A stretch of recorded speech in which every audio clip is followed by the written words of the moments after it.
Welcome to the League. I'm your co-host, Benoy Thanjan. You might know me from the Solar Maverick podcast, and David Magid.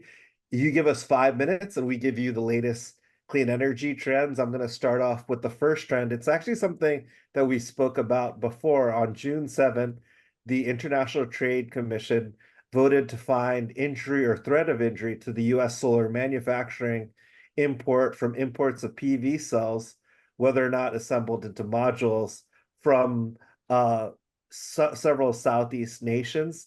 These countries account for 78% of all US solar module imports in 2023 and 50% of the cells imported last year.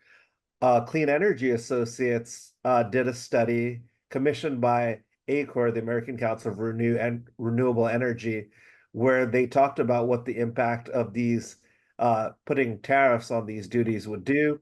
And what these new duties would do would raise actually the cost by 10 cents per watt for domestically produced modules and 15 cents per watt for imports, which would significantly impact project economics. We've seen this happen in the past with other trade-related cases. And right now, the issue is in the US, even though the federal government has incentivized with the Inflation Reduction Act to produce modules and cells in the US, it's still going to take time before there's significant production of US-based equipment, and these tariffs are kind of early in the process and actually impeding or lowering US solar development. The second thing that I thought was really interesting was, we always talk about developing solar in landfills and brownfields because those are land sites that would be great for solar and cannot be used for other purposes. Interesting enough, the Department of Energy has begun allocating cleaned up nuclear sites to solar developers.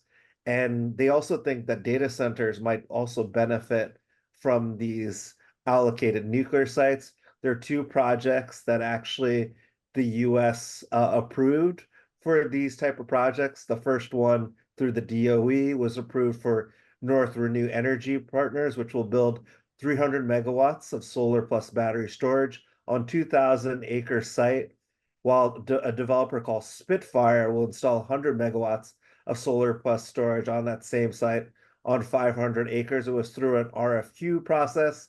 Also, a week later, the DOE selected a partnership between NV Energy and Asturia Power to negotiate agreement covering 2,400 acres on Nevada National Security Site near Las Vegas.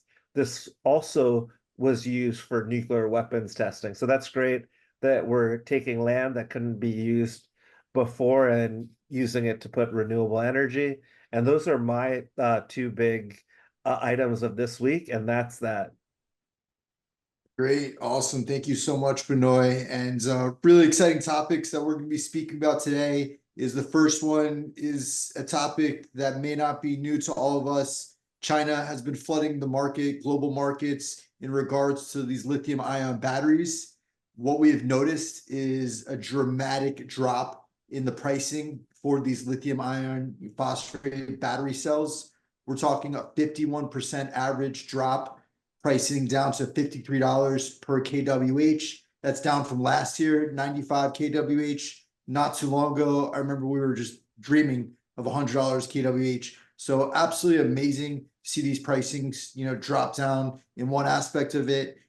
Second front, that we'll notice is why is this occurring? Raw material costs last 18 months have dropped substantially, less than 30% in this past year. Next driver that we're seeing is a substantial overcapacity. They're making so many of these lithium-ion battery cells in China, then they're flooding the market. That pricing is just dropping down substantially. The European tariffs that have been designed to deter these Chinese lithium-ion battery cells coming into that European market, they're still competitive because it's so cheap, even with all these tariffs. So really astonishing what's occurring here. We're seeing a lot of this, certainly being utilized from the electric vehicle energy transition, as well as battery energy storage. Globally, you look at the energy storage market, it's the US and China. Each of these, has, I would say, approximately China about 40%, of the global scale, of that battery storage market. The US probably sit around 35, 36%. And you could put Germany, UK, a few other markets, have some tiny slivers of that of the battery storage, market that's taking place now. Really amazing second, topic that a lot of us have been having our eyes on is, Doral Renewables. Big up to you guys. 1.3 gigawatts is absolutely crazy to have one project on one piece of property. Amazing. And it's an agrivoltaic site. 400 megawatts of this project is operational. This is in Indiana, so it's very interesting. We don't hear about these mega battery, these mega projects actually being built in the US. This is something that I would think is taking place overseas. And really amazing part about this development, agrivoltaics. So you're talking about this 4,500 acres worth of lands for this phase one of the project, 400 megs. We've got 1,500 sheep just running around there, grass, grazing all this lands. Very interesting. I'm sure it's a lot of work, even with those sheep that are there. That 1.3 gigs, once it's completed, that's 13,000 acres. Lots of lands. I'm sure it's gonna be a lot more sheep. So very exciting to see these types of projects occurring in the market. And that's that. You've just enjoyed 5 minutes of the most amazing information in the entire renewable energy industry market. Make sure you hit like, leave great comments, subscribe, stay tuned. Thank you very much. Thank you.